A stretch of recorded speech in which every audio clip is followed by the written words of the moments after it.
The 107th Indy 500 is just about a month away, and we're joined by Doug Boles, the president of the Indianapolis Motor Speedway. Doug, thanks for being with us. First question for you. There's been over 100 Indy 500s, and every year the hype keeps bringing people back and newcomers in. What about this year sets it apart? Well, I think, the thing that's really going to set it apart, one of the things we'll get bumping back, so we'll have more than 33 cars that are trying to get into that field of 33, which I think is pretty important.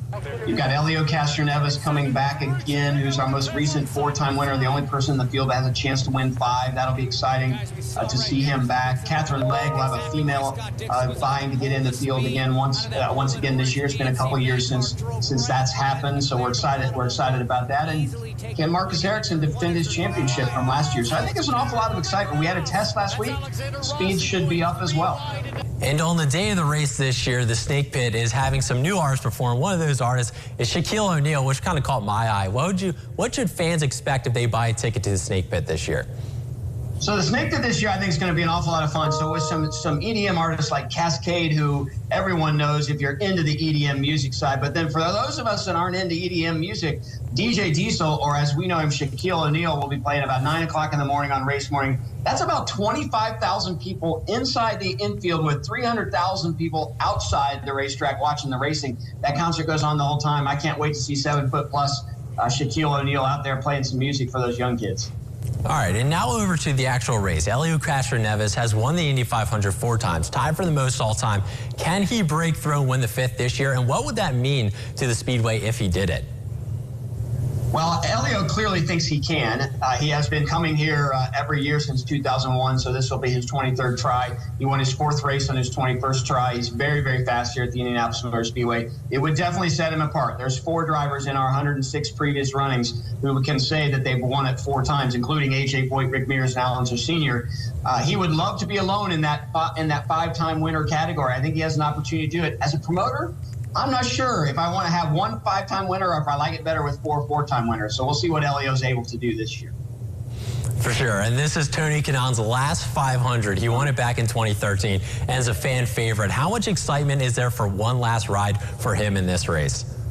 I think there's a whole bunch of excitement. When Tony Kanaan won his Indy 500 in 2013, he was a fan favorite leading up to that. But when he won, it's one of the more monumental moments in our history, how much the crowd celebrated with him. They will definitely celebrate with him as he has his last Indianapolis 500. And I talked to him last week, and he thinks he has a chance to win his last Indianapolis 500. So it's going to be a great opportunity for fans to say thank you to Tony Kanaan for the passion he has for the Indy 500 and maybe even celebrate a second win for him in Victory Lane on May 28th.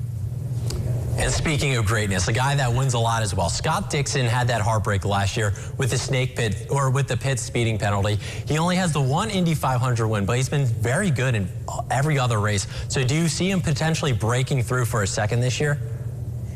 It's hard to believe that Scott Dixon hasn't won 2, 3, 4 races already in his career. He's led more laps at the Indianapolis 500 than anyone in our history. There's nobody that's led more than Scott Dixon has. And last year, I know, was a heartbreaking moment for him because he had the field covered. I know he'd like to redeem himself and he'd like to pick up that second win. I certainly think he has an opportunity. The one thing I do know, if you're going to win the Indianapolis 500 this year, one guy you will absolutely have to beat is Scott Dixon. And last question for you, we'll get you out of here on this. What should fans be most excited about? Well, I think especially if you're from Indiana, I think the thing to be most excited about is this is that opportunity for us to be on an international stage. Everybody in the sporting world and the event world really pays attention to the state of Indiana on Indianapolis 500 Day. It's an opportunity for us to showcase our love for those men and women who've served, especially on Memorial Day weekend, our love for those families who have lost loved ones, those folks that have paid that ultimate sacrifice for us. I think it just really is an opportunity for us as Hoosiers to show how different we are and how we can celebrate those men and women who kept us free. And that's one of my favorite things of the day. And I hope that whether people come to the race or even watch the race, I hope they're proud that we celebrate that in the right way, in a way that all Hoosiers should be proud of. Thank you so much for joining us, Doug. The race is set for Sunday, May 28th, but really the event is about the whole month of May. We'll be right back.